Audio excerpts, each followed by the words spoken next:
قل هو القادر على ان يبعث عليكم عذابا من فوقكم، آپ فرمائیے وہ اللہ قادر ہے کہ بھیج دے تم پر عذاب اوپر سے، ناکارہ آدمی مسلط ہو جائے، غلط قسم کا بادشاہ آ جائے،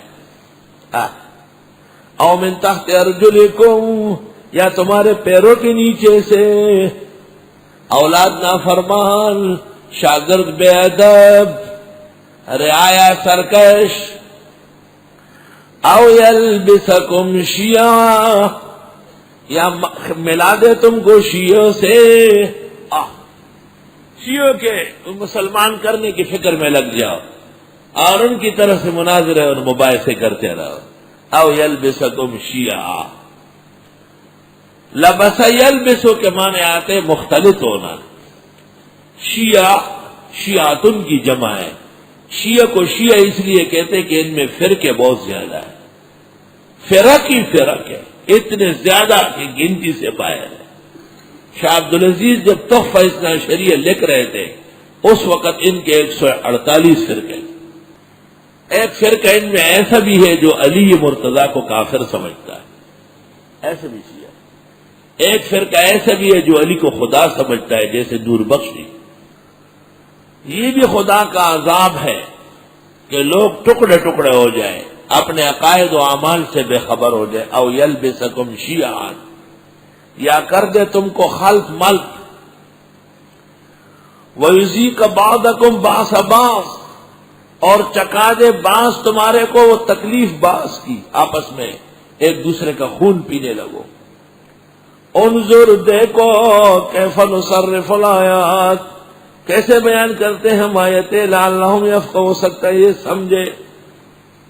حدیث شریف میں ہے جب یہ آیت نازل ہوئی، قل هو القادر علی ان یبعث علیکم عذابا من فوقکم، خدایا کہ اے مولا آپ فرمائیے نبی کہ اللہ قادر ہے کہ بھیج دے تم پر عذاب اوپر سے، تو آپ نے دعا فرمائی کہ خدایا محفوظ فرما، کوئی ایسا ظالم مسلط نہ ہو جائے کہ میری امت کو ملیا میٹ کر دے، تو قبول ہو گئی یہ دعا۔ او من تحت ارجلکم، ایسے وبا و زلزلے نہ آئے کہ امت غرق ہو جائے، یہ دعا بھی قبول ہوئی۔ او یلبسکم شیعا، یا تم آپس میں ہی مختلف اور مختلط ہو جاؤ، تو یہ دعا قبول نہیں ہوئی۔ اور آپ نے فرمایا ھذا احوال، یہ کوئی خاص بات نہیں ہے، کیونکہ اسلامی عقیدہ اور عمل واضح ہے، قد تبین الرشد من الغی، لہذا امت صحیح مقام پر رہ سکتی ہے۔ والمسألۃ من معضلات المسائل، وکذب به قومک وهو الحق، اور تکذیب کر رہی ہے اس قرآن کی آپ کی قوم حالانکہ یہ برحق ہے۔ قل لست علیکم بوکیلا، فرماؤ میں نہیں ہوں تمہارا ذمہ دار، لکل نبأ مستقر، ہر خبر کا ٹھکانہ ہوتا ہے، وسوف تعلمون، قریب جان لو گے۔ وَإِذَا رَأَيْتَ الَّذِينَ يَخُوضُونَ فِي آيَاتِنَا فَأَعْرِضْ عَنْهُمْ، اور جب آپ دیکھیں ان لوگوں کو جو مشغول ہوتے ہماری آیتوں کے خلاف، دین کے خلاف بحث کر رہے ہیں، کبھی اکٹھے ہوتے یار حدود آرڈیننس ختم کرتے ہیں، اور کبھی اسمبلی میں اکٹھے ہوتے یار مسجدوں پر پابندیاں لگاتے ہیں، اور مصر میں آرڈیننس پاس ہوا کہ صرف مرکزی مسجد میں اذان ہوگی، باقی مسجد اذان سنیں اور کوئی اذان نہ دے، 90,000 مؤذن بے روزگار ہو گئے۔ تو میں نے کہا اگر مصر میں غیرت ہے، اس میں غیرت کہاں ہے؟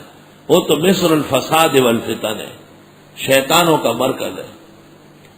تو ان کو چاہیے کہ پھر جماعت بھی ایک کرائے تاکہ امام بھی مؤذنوں کے ساتھ باہر نکلے۔ جب ایک اذان سارے ملک کے لیے کافی ہو سکتی ہے تو ایک امامت کیوں کافی نہیں ہے؟ شرم تم کو مگر نہیں آتی۔ اور یہ پاکستان ہے، یہ کوئی ترکی اور مصر نہیں ہے، یہاں کوئی غلط بات کرے تو اس کو پتہ چل جائے گا۔